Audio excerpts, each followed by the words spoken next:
Verb को क्या बोलते हैं? एक्शन वर्ड है और इसके टू काइंड्स है। क्या है? मेन वर्ब्स, इसको क्या बोलते हैं? ऑर्डिनरी भी बोलते हैं। इसमें हम क्रिया के 5 रूप पढ़ते हैं, V1, V2, V3, V4 and V5। यहाँ V का मतलब वर्ब है, इस तरह से V1 मतलब verb 1, V2, V3, V4, V5। इन क्रिया के 5 रूपों की सहायता के लिए हमारे पास एक ऑक्सिलरी वर्ब्स है, इसकी संख्या टोटल 24 है। इन क्रिया के 5 रूपों की सहायता के लिए, मेन वर्ब्स की सहायता के लिए हमारे पास एक ऑक्सिलरी वर्ब है। ऑक्सिलरी का मतलब ही होता है हेल्पिंग वर्ब, सहायक क्रिया, इसे हम बोलते हैं सहायक क्रिया, सहायता करने वाली क्रिया, और ये सहायता करती है मेन की।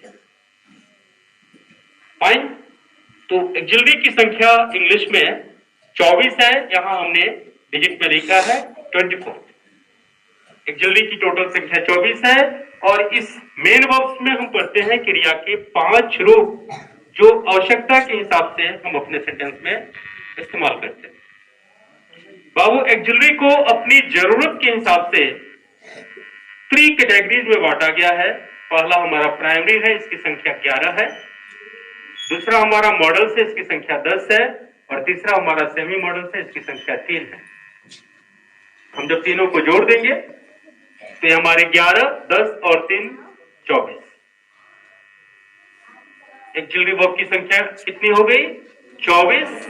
और ये ऑक्सिलरी मेन की सहायता के लिए बने हैं। ऑक्सिलरी मेन वर्ब को सपोर्ट करता है, उनकी सहायता करता है, उनकी मदद में होता है और मेन की सहायता कर, मेन की हेल्प कर यह टेंस, वॉइस तथा मोड की रचना करता है।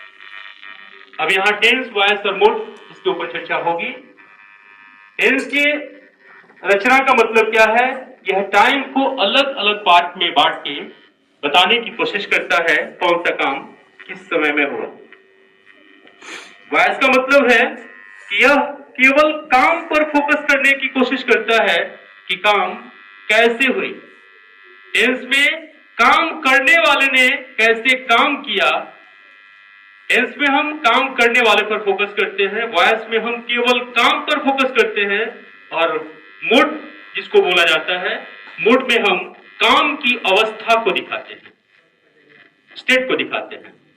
तो ये मेन की सहायता कर टेंस, वॉइस तथा मूड, ये 3 चैप्टर्स है। टेंस में सब्जेक्ट डोमिनेंट होता है, वॉइस में ऑब्जेक्ट डोमिनेंट होता है और मूड में हमारी कार्य की अवस्था या स्थिति होती है, किस अवस्था में, किस स्थिति में काम को किया गया। तो जब हम कार्य की अवस्था की बात करेंगे, वह चैप्टर हमारा मूड बनता है, और जब हम काम करने वाले की बात करेंगे तो हमारा टेंस होता है, और जब हम सिर्फ काम की बात करेंगे तो हमारा वॉइस होता है। वर्ब का जो रोल है, यह रोल है मेन वर्ब की सहायता ये 24 फाइनाइट्स हमारे करते हैं। ऑक्सिलरी को हेल्पिंग के नाम से भी जाना जाता है, इसको 24 फाइनाइट्स भी कहा जाता है, इसको एनामोलस के नाम से भी जाना जाता है। तो आप अलग अलग राइटर्स को उठा के पढ़ोगे, एनामोलस, हेल्पिंग, ऑक्सिलरी तो है ही, 24 फाइनाइट्स, इस तरह से इसके अलग अलग नाम है, लेकिन सबका मकसद एक ही है, सबका विजन एक ही है कि हम मेन की सहायता करेंगे और हम टेंस, वॉइस तथा मूड की रचना करेंगे। तो विजन तो क्लियर हो गया, ऑब्जेक्टिव क्लियर हो गया कि वर्ब का विजन है ऑक्सिलरी की मदद से टेंस, वॉइस तथा मूड की रचना करना है। अब यहां टेंस का सीधा संबंध होता है कि किस समय में कौन सा काम हुआ, हमने किस समय में किस काम को किया, उस काम को अलग अलग टाइम में बांटने के लिए हम क्रिया के 5 रूपों का अध्ययन करते हैं, और यही क्रिया के 5 रूप सहायता लेते हैं ऑक्सिलरी से, यानी ये ऑक्सिलरी वर्ब इन क्रिया के 5 रूपों को असिस्ट करके समय को दिखाते हैं। ये बता देते हैं कि वर्तमान में कौन सा काम हुआ, अतीत में कौन सा काम हुआ और भविष्य में कौन सा काम होगा। ये वर्तमान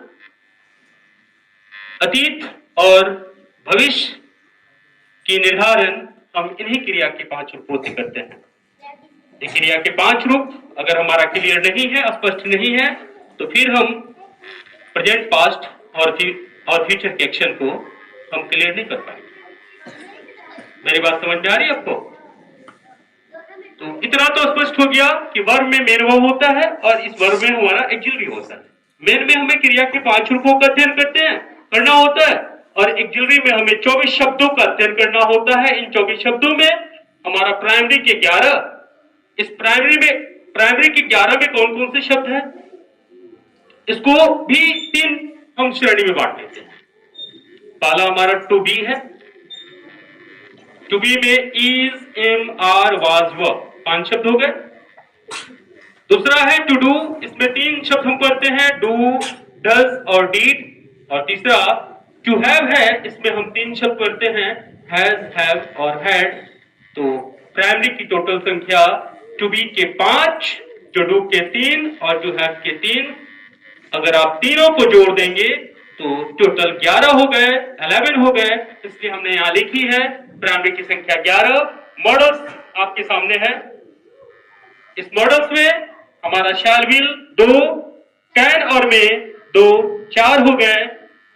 कुड और माइट 6, कुड हमारा 7 और 3 वर्ड्स नीचे है, मस्ट, शुड और ought to, सबको ऐड करेंगे तो टोटल नंबर ऑफ मॉडल्स 10 हो गए। और इसके बाद हमारे बीच मॉडल्स के बाद सेमी मॉडल्स है। इस सेमी मॉडल्स को मार्जिनल के नाम से भी जाना जाता है, इसको मार्जिनल वर्ब्स भी बोला जाता है। इसकी संख्या 3 है, जो डेयर, नीड और यूज्ड टू के नाम से जाना जाता है। तो हमारा क्या है, डेयर, नीड और यूज्ड टू सेमी मॉडल्स। और ये सारे मॉडल्स 10 हो गए। और जस्ट मैंने बताया कि प्राइमरी की संख्या टोटल 11 है, तो हमें 24 शब्दों पर ही काम करना है।